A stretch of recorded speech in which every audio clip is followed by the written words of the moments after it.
Australian outback. You've got to concentrate all the time. Some of the biggest trains in the world. If things go wrong with these things, it normally makes a big mess.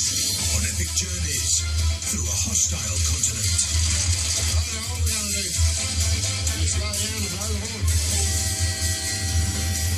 People across the country depend on them. Oh, go boys, get in line. And the teams that keep these leviathans of locomotion on track. Hauling huge loads of food, freight and mineral riches across incredible distances. We are out in the middle of nowhere, that's for sure. Big trains, big country.